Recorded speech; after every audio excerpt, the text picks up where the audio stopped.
En Caracol Radio, películas para reflexionar en Semana Santa. Conduce Mario Alcalá.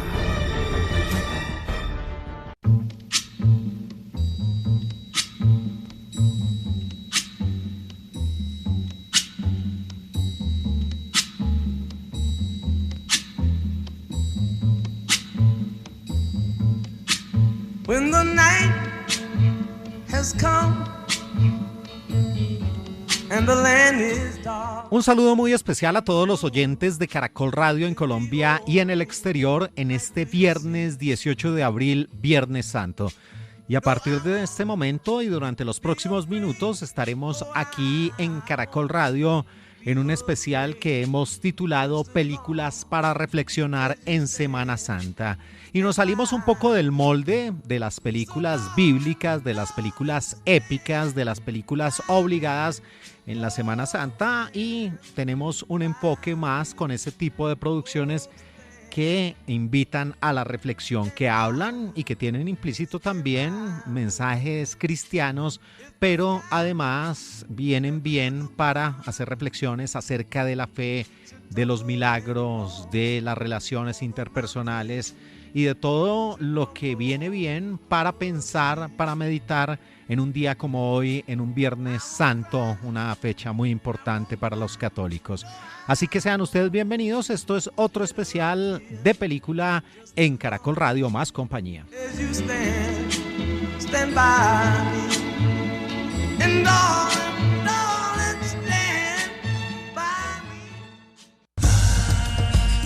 En Caracol Radio, un especial de película.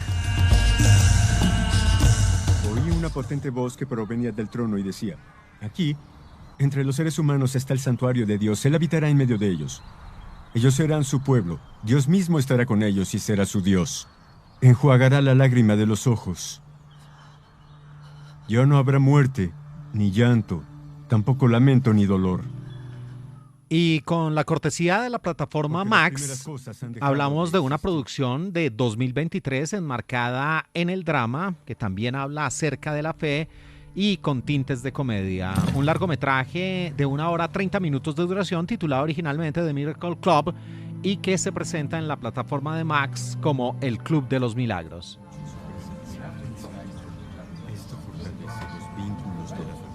¿La señora Fox irá a Lourdes para que le crezca la pierna? No, mi amor, su pierna ya no le va a crecer. Sí, hablan de Lourdes, uno de los sitios turísticos y de fe y de peregrinación más importantes después de el milagro de Lourdes. Y esta película lo toca de alguna forma. Un film que tiene en la dirección a un hombre nacido en Dublín, en Irlanda, en 1947, Tadeusz O'Sullivan, responsable de una película hecha para la televisión llamada Hacia la tormenta. Y aquí un reparto muy reconocido. La gran dama Maggie Smith, sí, la profesora de Harry Potter, nacida en Essex, Inglaterra, en 1934, que falleció el año anterior. Y aquí en el elenco también aparecía una talentosísima y bellísima mujer neoyorquina, Laura Linney, nacida en 1964, que estuvo en Kinsey, el científico del sexo, y complementaban el elenco de este Club de los Milagros, una ganadora del Oscar de la Academia, Kathy Bates, ella lo consiguió por la película Misery, y el actor Stephen Rea. Querida Chrissy, si estás leyendo esto significa que has venido a mi funeral. Te lo agradezco. Recuerdo que dijiste... Y aquí la historia tiene que ver con unas amas de casa que llevan una vida, podría tildarse de cotidiana. Ellas están junto con sus familias y sus esposos y son muy devotas, asisten con frecuencia a la iglesia y allí el padre de esta comunidad decide organizar un concurso cuyo premio mayor es un viaje a Lourdes. Y ellas, cuando se ganan el viaje, no lo dudan 2 veces y aceptan irse a buscar una experiencia de fe, de reconciliación, una experiencia mística. Y ese viaje les va a servir precisamente a estas mujeres para zanjar esas heridas del pasado y también soslayar la pena de un reciente fallecimiento. Y no te culpo. Y hubo algunas críticas en los medios irlandeses debido a que dos de las protagonistas, Maggie Smith y Kathy Bates, que interpretan a mujeres irlandesas, no lo eran. Y Laura Linney, aunque era de Estados Unidos, pues utiliza un acento que se explica muy bien en la historia. Estos sonidos en Max pertenecen a una producción de 2023 sobre Milagros y Fe, el Club de los Milagros. ¿Cómo estás, Chrissy? Mi madre está muerta. Estoy en un lugar que juré que nunca volvería. Todos están muy felices de verme, así que... En Caracol Radio, un especial de película.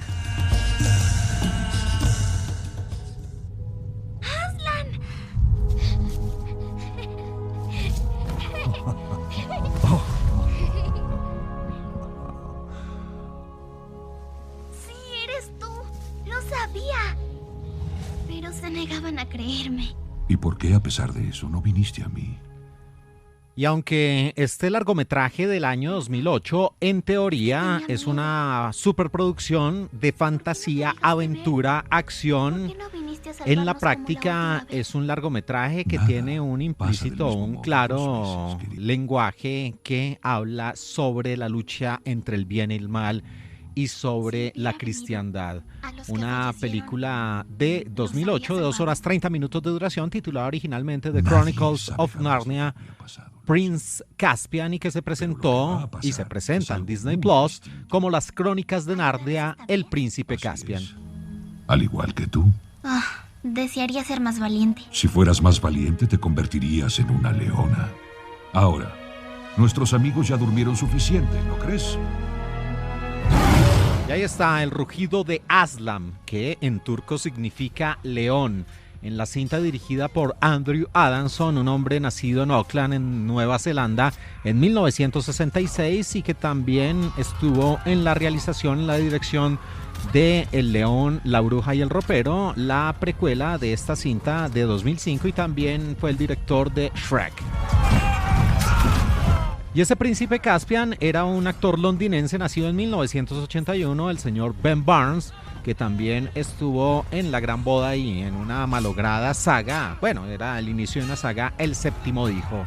Y nuestra Bruja Blanca, así que ya la habíamos visto 3 años atrás, Su Majestad Tilda Swinton, nacida también en Londres en 1960 y que estuvo en Michael Clayton.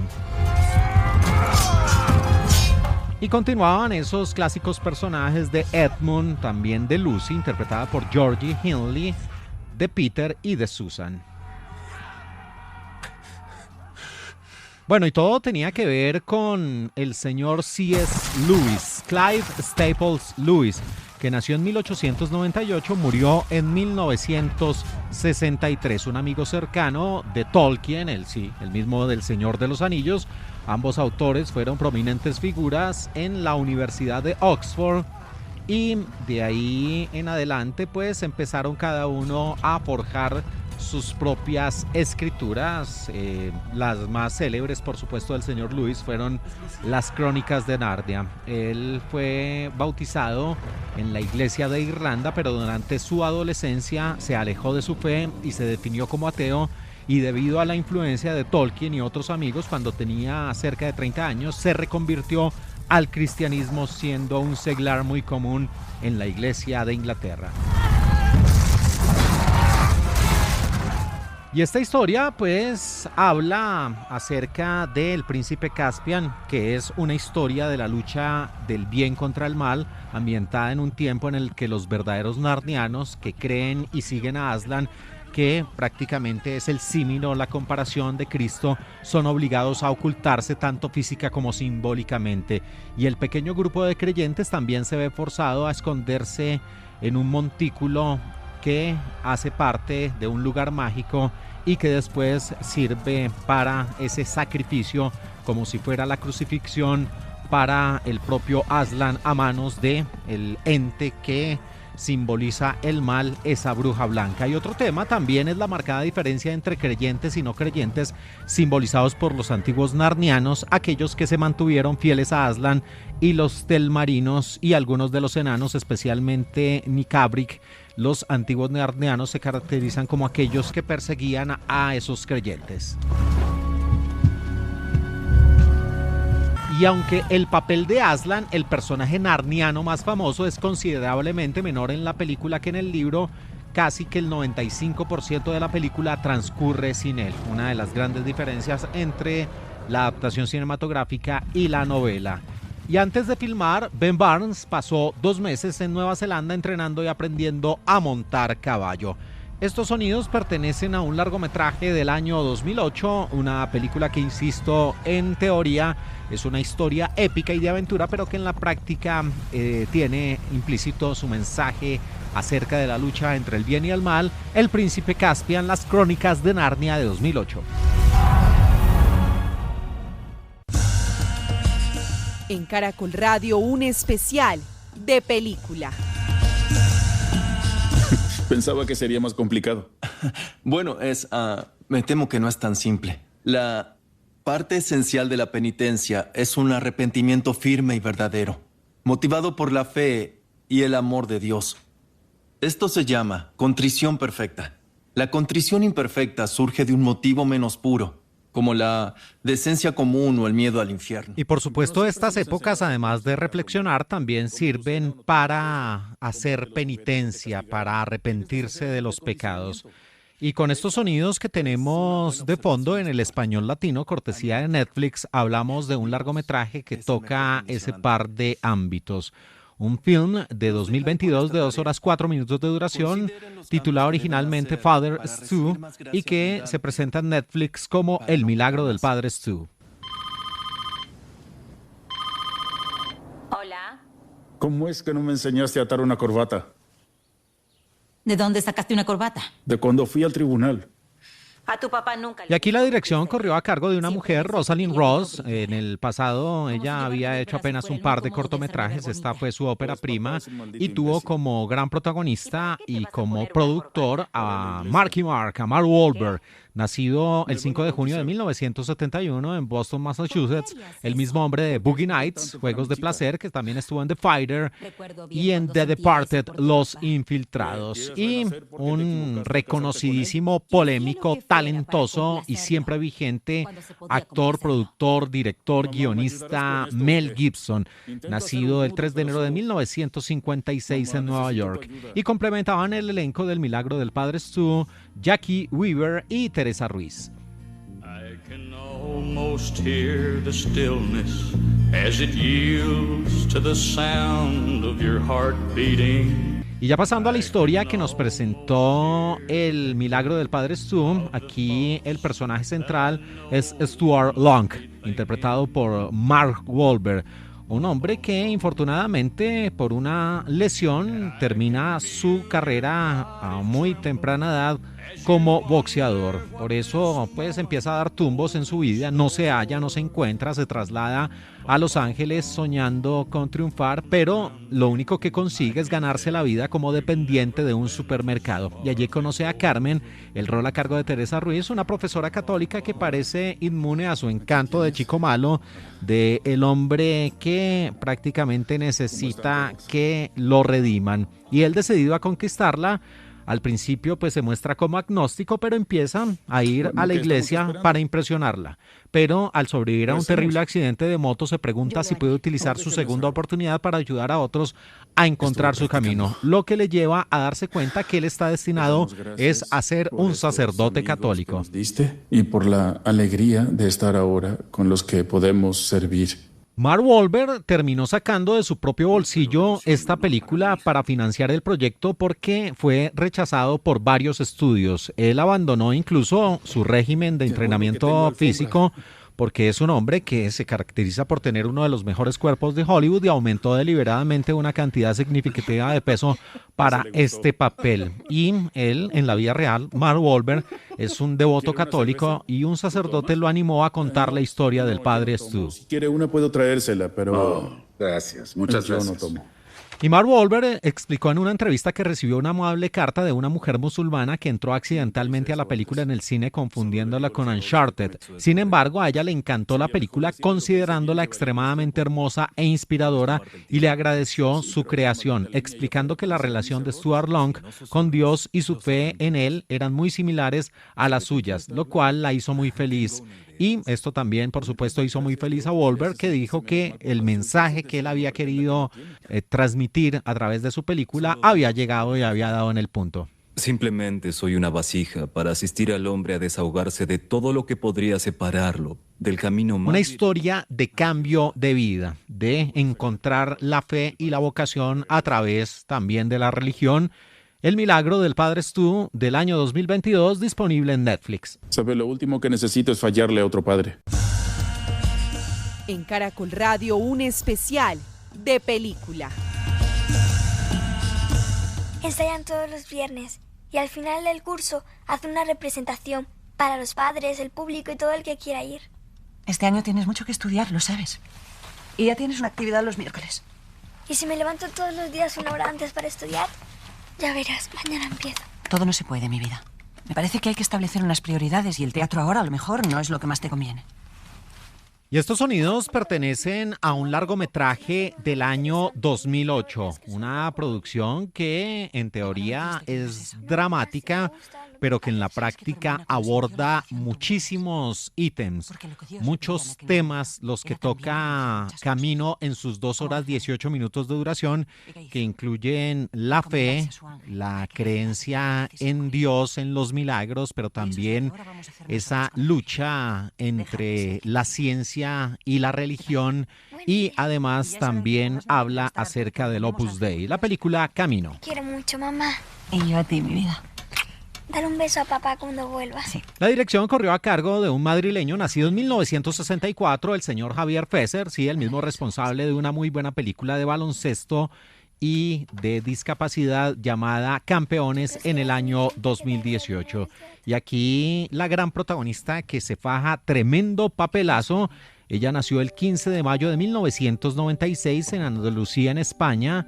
La actriz Nerea Camacho, que también estuvo en 3 metros sobre el cielo, en La Esclava Blanca, pero que empezó a despuntar precisamente con este rol de Camino. ¿No te has dado cuenta todavía? ¿Y dónde estabas? En ningún sitio. Y en el elenco también aparecía Mariano Venancio, un actor español nacido en 1947 que había estado en una de las entregas de Mortadelo y Filemón y también hizo un pequeño papel en Culpa Mía de 2023. Si todo lo sabes y todo lo puedes hacer. Sí, eso es verdad.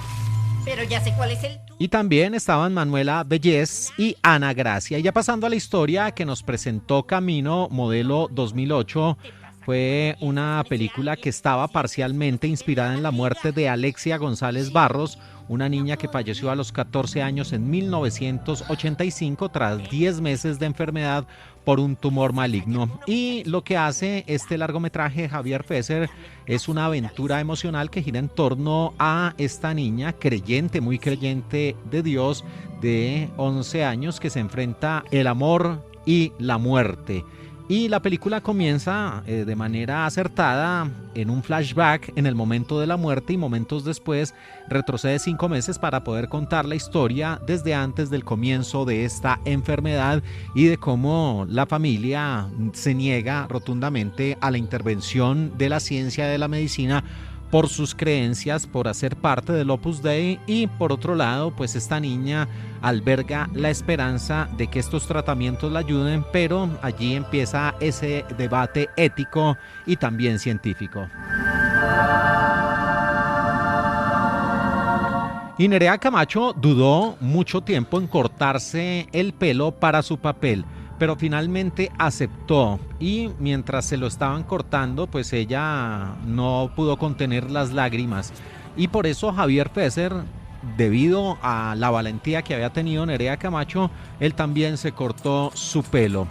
Y Camino es también el título del libro fundacional del Opus Dei, la institución religiosa retratada en esta película, escrito en 1934 por José María Escrivá de Balaguer. Está todo bien. Lo que tiene es una contractura a la altura de la zona cervical. Nada importante. ¿Por qué no se lo comentamos al tío Rafael? Deja al tío Rafael que... Sí, ahí está una de las primeras visitas al médico cuando empiezan a desestimar la gravedad del asunto. Se dice que está basada, Camino de 2008, en la historia de Alexia González Barros. Sin embargo, la familia no ha aceptado hasta el día de hoy ninguno de los detalles que aparecen en el largometraje. ¿Podría hacer teatro? Vida normal.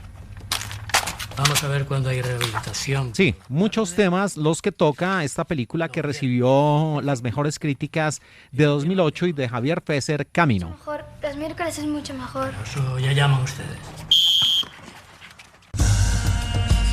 En Caracol Radio, un especial de película.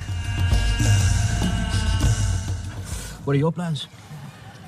To move through Pamplona quickly. As long as I'm sitting here, I might just order some tapas.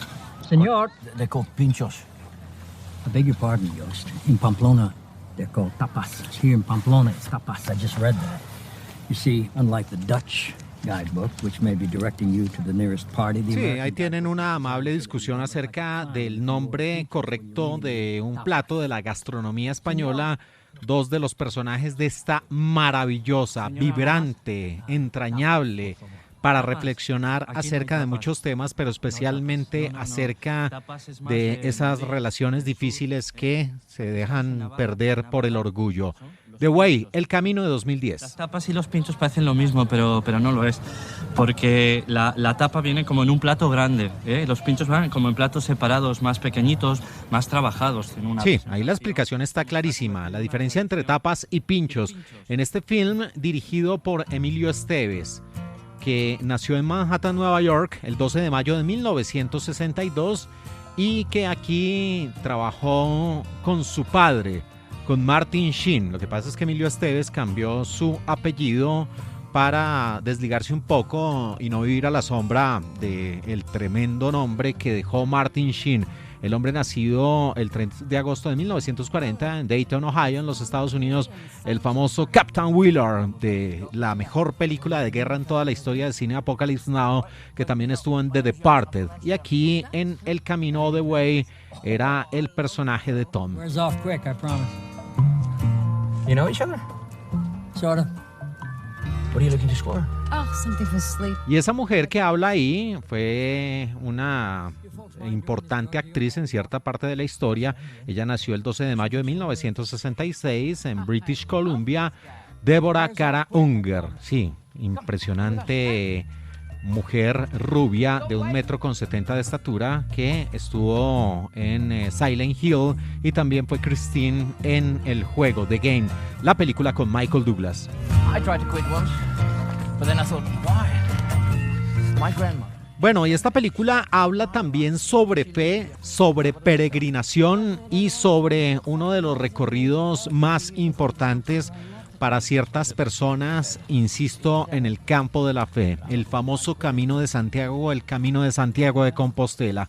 Y la historia lo aborda a través de la vida de Tom Avery, un hombre que es un reputado oftalmólogo que se quedó viudo, que prácticamente lleva una vida solitaria y que él, mientras está en una de sus actividades, le transmiten a través del teléfono que su hijo Daniel, interpretado por Emilio Esteves, con el que nunca tuvo buenas relaciones, con el que nunca se interesó por su mundo, pues ha muerto en los Pirineos durante un temporal. Y Tom prácticamente queda desolado, queda de una sola pieza, queda completamente destrozado y por lo cual decide emprender un viaje a Francia. Y cuando averigua que su hijo estaba precisamente haciendo el Camino de Santiago de Compostela, él decide recoger sus pasos, hacer una ruta en su honor y recordarlo, hacerle ese homenaje a través de esos caminos, y a medida que avanza con cada paso que da, logra traernos de vuelta a la vida a ese ser que ya no está, a través de flashback, donde se recuerda esos pocos momentos que se vuelven más vívidos precisamente en la mente de Tom, porque ya no lo tiene entre sus brazos. ¿Dónde se? Where the path of the wind crosses that of the stars. What do you think the waist is on this guy? Martin Sheen sugirió inicialmente a Michael Douglas o a Mel Gibson para el papel principal, pero Emilio Esteves había escrito el papel del protagonista específicamente para su padre y se negó a hacer la película si Martin Sheen no participaba. Y durante una proyección, Emilio Esteves se volteó hacia Martin Sheen, hacia su padre, y bromeó: cuando Michael Douglas vea esto, despedirá a su agente. Y al recorrer los 800 kilómetros del Camino de Santiago se lleva una concha como seña de identidad. Emilio Esteves recibió una concha de un hombre que recorrió el mismo camino 6 veces. Cuando realizó el viaje durante el rodaje de la película, la conservó consigo. Hey, I'm Frank, New York. Y en una entrevista de radio en Los Ángeles, The Boston Hustle Show with Father Dave, Emilio Estevez reveló que gran parte de la inspiración que encontró para esta película fue la misma peregrinación que su padre Martin Sheen y su hijo Taylor Estevez hicieron unos años antes en el Camino de Santiago de Compostela, España. El hijo de Estevez, que entonces tenía 19 años, se enamoró, se mudó a España y se casó unos años después. Después de ese viaje, Martin Sheen y Emilio Estevez hablaron a menudo sobre cómo podrían hacer una película sobre la peregrinación hasta que surgió esa idea. Estos sonidos pertenecen a un maravilloso, excelso, extraordinario film muy recomendado de 2010, The Way, El Camino. Una pausa aquí en De Película de Caracol Radio y ya regresamos con más películas para reflexionar en Semana Santa.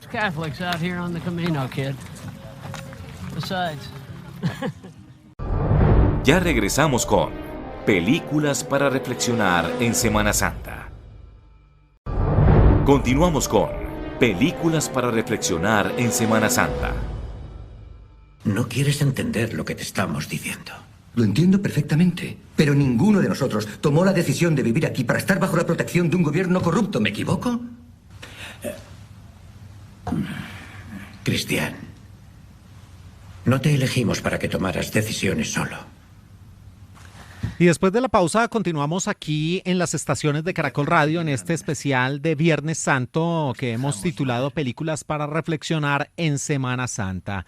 Y con estos sonidos doblados al castellano hablamos de una muy interesante producción a cargo de los franceses de 2010, enmarcada en el drama e inspirada en hechos. Su título, y de 2 horas 2 minutos de duración, De Dioses y Hombres. Personalmente no vine aquí para participar en un suicidio colectivo. Quizá podríamos decidir qué quiere hacer cada uno si se presentan aquí.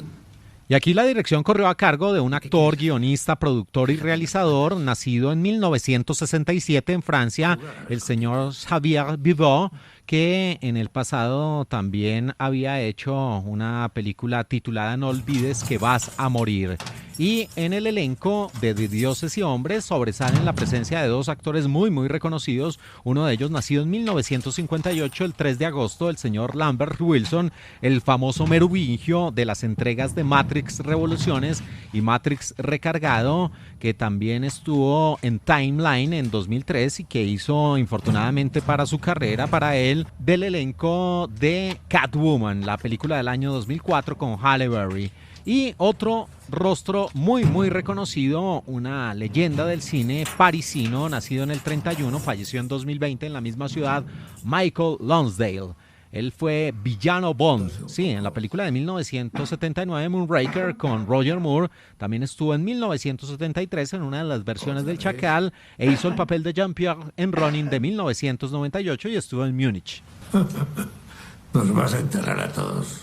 Sí, ese que dice que nos vas a enterrar a todos es el rol a cargo de Michael Lonsdale Luke, que es una suerte de médico, y es que la historia tiene que ver con 8 religiosos cistercienses que viven en un monasterio situado en las montañas del Magreb, esto a finales del siglo XX, y ellos en un principio viven en perfecta armonía con la población musulmana.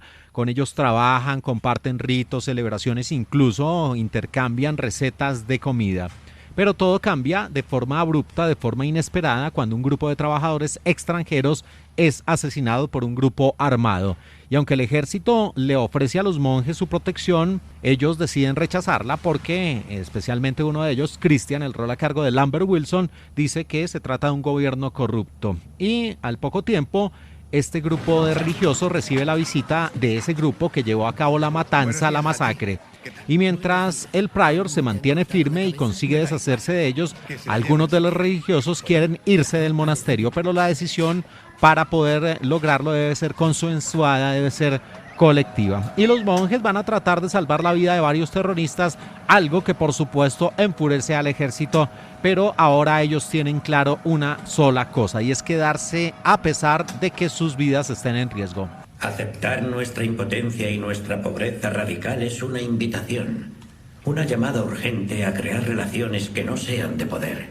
Una vez terminado el guión, fue enviado directamente a los familiares de los monjes en los cuales está inspirada la película para recibir su aprobación. Y fue rodada de dioses y hombres, en su mayoría en un monasterio abandonado en Azruk, en Marruecos. Y durante la investigación del guión, el director Xavier Bibot pasó 6 días viviendo en la abadía de Tamien, Saboya. Todos los actores tuvieron que hacer lo mismo. El mismo director puso ejemplo y dijo, bueno, si yo voy a estar aquí, ustedes tienen que hacer lo mismo. Estos sonidos pertenecen a una película que habla sobre hasta qué punto la fe, la convicción y el deber con las creencias le puede jugar una mala pasada y puede poner en peligro las vidas de estos monjes. Una producción muy recomendada del año 2010 de Dioses y Hombres. El Dios que viene. A menudo a lo largo de mi vida me he preguntado por qué Dios se comporta de una forma tan extraña. En Caracol Radio, un especial de película. Solo un poco, pero no le digas nada a mamá porque cree que soy duro. ¿Hoy se enfadaron? ¿Los Karen? No, creo que se asustaron. No conocen a nadie. Están lejos de casa. Tú sabes cómo es eso. Y con estos sonidos en el español latino, cortesía de Netflix, hablamos de un largometraje inspirado en hechos y que se mueve por terrenos dramáticos. Una película de 1 hora y 48 minutos de duración y de 2017, titulada originalmente All Saints y que se presenta en Netflix como El Milagro de Todos los Santos. Todos los Santos llega a su fin, pero tenemos una misión final. Los Karen están aquí legalmente, buscando un nuevo inicio, listos para trabajar. De hecho, les encontramos algunos trabajos en estas semanas, pero ahora nos dirigimos a ustedes. Sí, ahí habla el personaje central de esta historia, que tiene en la dirección a Steve Gomer, un hombre que además es productor. Y ese personaje central, Michael Spurlock, inspirado en hechos, es interpretado por un actor nacido el 9 de mayo de 1961 en West Virginia, en los Estados Unidos, el señor John Corbett, que está casado con la mujer 10, sí, con Bo Derek.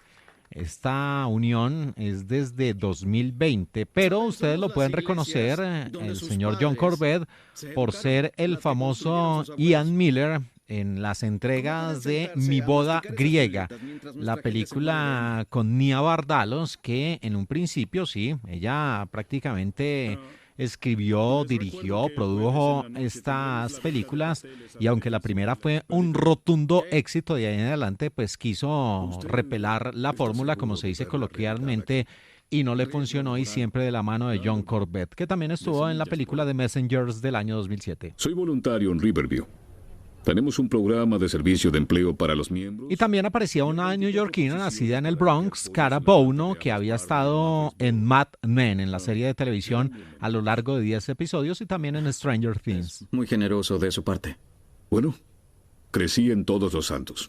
Antes de poder comer... All Saints, Todos los Santos, que es una parroquia que prácticamente se convierte en el espacio geográfico de esta historia, donde también está este actor, David Kidd, que interpreta al personaje Boyd.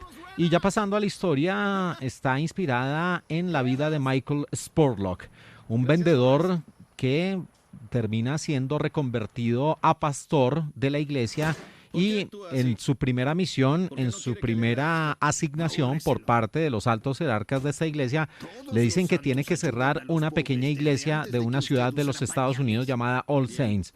Y en ese preciso instante llega un grupo de refugiados procedentes del sudeste asiático que trataron por todos los medios de cumplir el sueño americano y de salir de difíciles condiciones. Y allí este hombre, Michael Spurlock, dice que el momento de su fe y para lo cual fue encomendado y escogido por Dios ha llegado. Y él, contra viento y marea, enfrentándose incluso a la propia iglesia, pues no ve con buenos ojos cerrar una iglesia donde lo acuden cristianos perseguidos de Birmania, y por eso Spurlock dice que en ese proceso de cierre sintió a Dios hablándole. y lo dijo en alguna entrevista, era realmente el último momento cuando pensamos tener una oferta por la iglesia y podríamos aceptarlo. Fui a caminar por los campos detrás de la iglesia y Dios me dijo, Michael, te he dado terreno de cultivo y te he enviado 65 granjeros expertos del otro lado del mundo. Debes iniciar una finca aquí. Ese es tu futuro. Pero al menos pasará el próximo domingo en el campo de golf. Y allí, inmediatamente, pues, esta película empieza a recorrer todos estos pasajes de cómo Michael Spurlock terminó salvando a la iglesia y reconvirtiendo a muchas personas. El campo que Forrest llevó al predicador mientras estaban cosechando era un campo de plantas de algodón. Estos sonidos pertenecen a un largometraje disponible en la plataforma de Netflix que tiene como gran protagonista a John Corbett, inspirado en hechos. Se trata de la cinta All Saints, que ustedes encuentran en Netflix como El Milagro de Todos los Santos. Niños, ¿no? Reverendo, la tienda será buena para todos. Dentro de un año habrá trabajos a los que su gente podrá aplicar. En Caracol Radio, un especial de película. Sonnenaufgang 7:22 Uhr, Sonnenuntergang 16:28 Uhr, Mondaufgang 19:04 Uhr, Monduntergang, Wasserstand von Havel und Spree. Y con estos sonidos en su idioma original hablamos de una coproducción entre Alemania Occidental y Francia, una entrañable, maravillosa cinta de 1987 y de 2 horas 8 minutos de duración, titulada originalmente Der Himmel über Berlin y que se presentó como El cielo sobre Berlín. Ist dann immer langsamer geworden und hat dann über die Schulter ins Leere geschaut. Y aquí una cinta dirigida por un gran maestro del cine alemán, nacido en Düsseldorf en 1945, el señor Wim Wenders, el responsable de grandes largometrajes como París, Texas, esa película de 1984 con la preciosa Natasha Kinski. También Wim Wenders, por supuesto, se le debe parte de el Buena Vista Social Club, esa producción que se encargó de reunir esos talentosos músicos. Y para su película El cielo sobre Berlín, el señor Wim Wenders tuvo un repartazo encabezado por un célebre actor nacido en 1941 en Suiza, que murió en el año 2019 y que dejó para la posteridad una, y si no la mejor interpretación que se ha hecho del Führer, de Adolf Hitler, en la película de 2004, El hundimiento der Untergang. También el señor Bruno Ganz estuvo en El consejero, la película del año 2013. Y en el elenco de El cielo sobre Berlín aparecía otra leyenda del cine y de la televisión. Nacido en 1927, falleció en Beverly Hills en el año 2011, el señor Peter Falk, sí, el famoso Colombo. En los 45 episodios que tuvo esta serie entre 1971 y 1978, también fue uno de los actores de The Princess Bride o La Princesa Prometida, el gran Peter Falk. Y en el elenco sobresalía también la presencia de otro reputado actor, Otto Sander, que también ya falleció.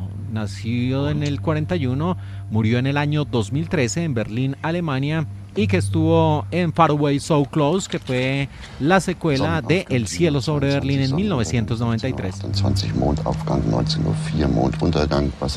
Bueno, ya pasando a la historia de esta producción de Wim Wenders, aquí dos ángeles que son los roles precisamente de Bruno Ganz, Daniel, y de Otto Sander, Keisiel. Pues estos dos ángeles sobrevuelan Berlín, una ciudad que está dividida por ese famoso muro, y solo son visibles para los niños y para los hombres de corazón puro. Y allí estos ángeles simplemente se convierten en testigos silentes, impotentes, que no pueden cambiar el curso de los acontecimientos y que sienten una gran compasión por los seres humanos. Incluso uno de ellos, decidido a conocer los sentimientos de los mortales, se enamora de una joven trapecista. Sí, una película que habla acerca de los ángeles, de la fe, de la condición humana, de los sueños, también de lo que nos lleva a reflexionar en estas épocas de Semana Santa acerca del perdón y de los pecados. En los títulos finales de El cielo sobre Berlín se lee: dedicado a todos los antiguos ángeles, pero especialmente a Yasuhiro, François y André. Esto se refiere, por supuesto, a los directores Yasuhiro Ozu, a François Truffaut, el gran director de La Noche Americana, y Andrei Tarkovsky, el hombre de The Stalker. Todos eran favoritos del director Wim Wenders. En el momento del rodaje de esta película, Truffaut y Tarkovsky habían fallecido recientemente en 1984 y 1986 respectivamente, y Ozu había fallecido en 1963. Y un día, durante la producción del Cielo sobre Berlín, Peter Falk desapareció. Nunca había visitado Berlín y daba largos paseos por la ciudad admirando las vistas y conociendo la gente. Los productores finalmente lo encontraron en un pequeño café.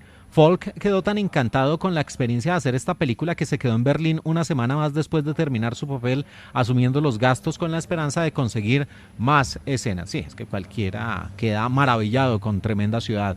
Y todas las secuencias en blanco y negro se filmaron a través de un filtro único hecho con una media que perteneció a la abuela del director de fotografía Henry Alekan. Y el mismo Peter Falk calificó su papel en El cielo sobre Berlín como la mayor locura que me han ofrecido, pero aceptó tras una llamada del director Wim Wenders. Cuando Wenders le dijo que su papel aún no estaba desarrollado, Falk respondió: he trabajado así con John Cassavetes, por eso prefiero trabajar sin guión.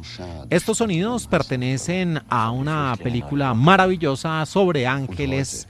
Se trata de la cinta en blanco y negro El cielo sobre Berlín de 1987. Und hat dann über die Schulter ins Leere geschaut. En Caracol Radio, un especial de película. Y el público poniéndose de pie cuando la bola se iba hasta el fondo. Cielos. Hubiera jugado por nada.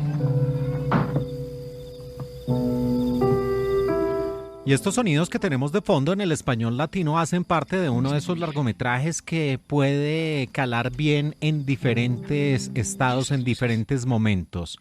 Y en una época como Semana Santa, hoy en este Viernes Santo aquí en Caracol Radio, pues esta película invita a la reflexión y a tratar de recuperar esas relaciones que se perdieron en el tiempo. Pero también es una película que viene bien verla en otro escenario fuera de la Semana Mayor, porque habla acerca de los sueños por cumplir o de las misiones que nos da la existencia. Y este film es una producción de 1989, de 1 hora 47 minutos de duración, navegando los terrenos de la fantasía, el drama, el surrealismo y con un deporte en especial, el béisbol. Este largometraje del que les hablo es Field of Dreams, su título original, o El campo de los sueños. Pues sí, soy real. ¿Le gustaría venir adentro? Gracias. No creo que pueda.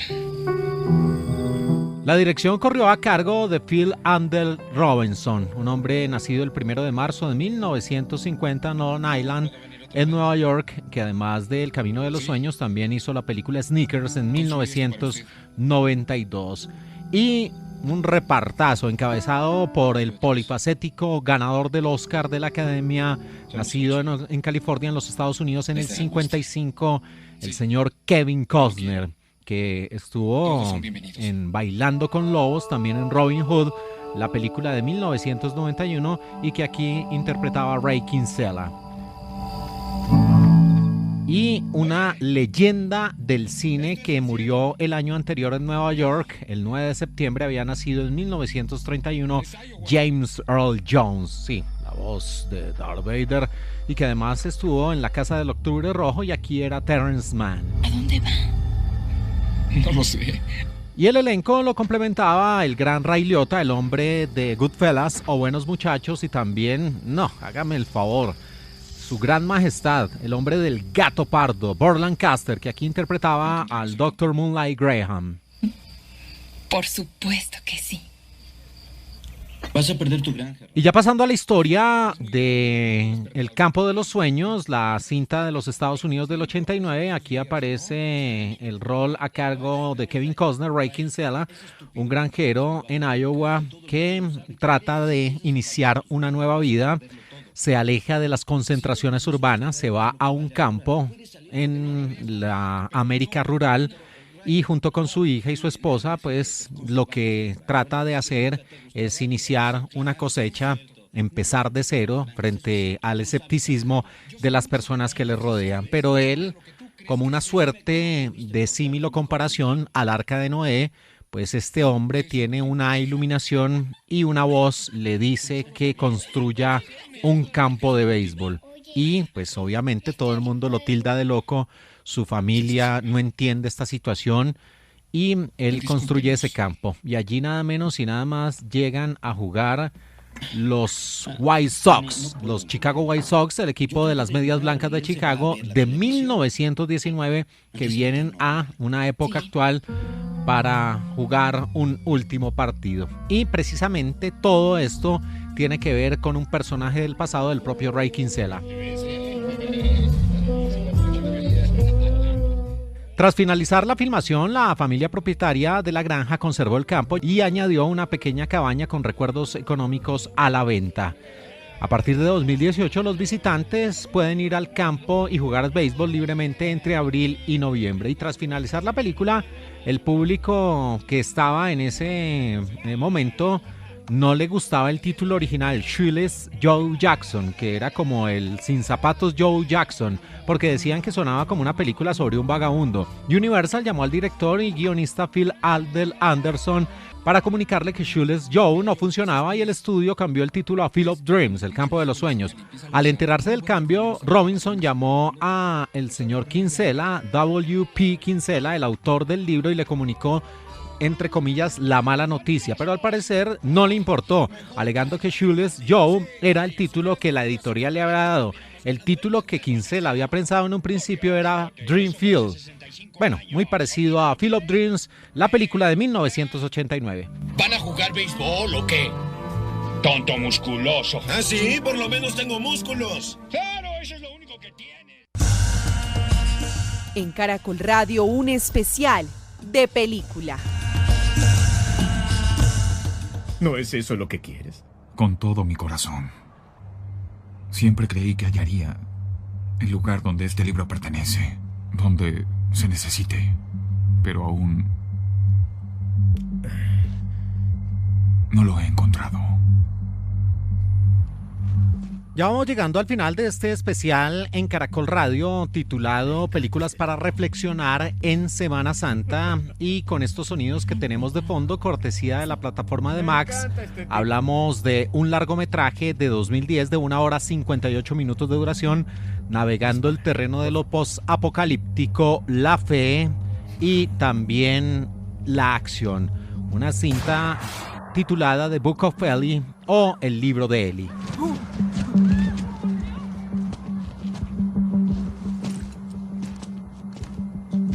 Sí, hay que abonarle el impresionante diseño de producción de esta película, que muestra un mundo completamente devastado, unas calles polvorientas, unos edificios derruidos y prácticamente la ley del más fuerte. La dirección corrió a cargo de los hermanos Hughes, Albert y Allen, responsables de una película titulada From Hell o Desde el Infierno, con Johnny Depp y con Heather Graham, que tenía que ver con el famoso Jack el Destripador. De aquí en el elenco, un repartazo el de esta película: Denzel Washington, la preciosa Mila Kunis, el ganador del Oscar Gary Oldman, Ray Stevenson, Jennifer Beals, la mujer de Flashdance, y también Evan Jones. Bueno, Tom Waits, el músico, Michael Gambon, Richard Citron. No, tremendo reparto el de esta película.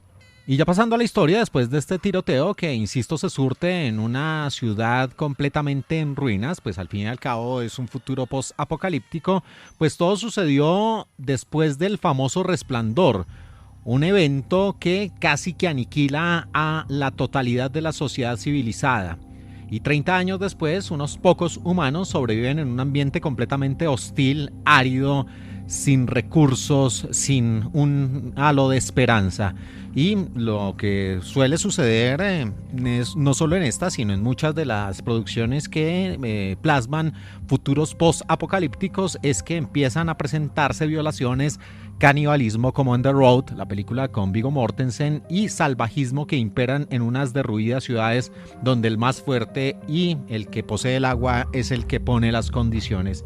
Y allí aparece el rol a cargo de Denzel Washington, el popular Ellie, que está recorriendo un camino como si fuera una misión, muy al estilo, insisto, de los pasajes bíblicos, una misión de fe, donde la vida no importa, donde llegar al objetivo es lo que realmente vale. Y pues él se dirige al oeste con una sola misión: proteger un misterioso libro que lleva en su mochila y que podría devolverle la esperanza a la humanidad. Odio este lugar. Denzel Washington realizó todas sus acrobacias en las secuencias de lucha cuerpo a cuerpo, pese a que los directores Hughes le dijeron que mejor utilizar un doble de riesgo, y él dijo: no, yo me entrené, yo quiero hacer mis propias acrobacias. Es que él se entrenó en las artes marciales con el protegido de Bruce Lee, el popular Dan Inosanto. Gary Oldman fue elegido para este papel, que prácticamente es el gran villano de esta historia, por sugerencia única y exclusiva de Denzel Washington. Él mismo le dijo a los directores Hughes: mire, el villano perfecto para esta película y que todo salga de maravilla es mi gran amigo, el señor Gary Oldman. Y el discurso de Ellie antes de pelear con los hombres de Carnage, el rol a cargo de Gary Oldman en el bar, está tomado de Génesis 3:17-19, donde Dios expulsa a Adán y a Eva del jardín del Edén. Esta película también tiene constantes referencias bíblicas. Estos sonidos pertenecen a un interesante largometraje del año 2010, The Book of Eli, el libro de Eli. Echa un vistazo. Yo buscaré aquí afuera. Bien.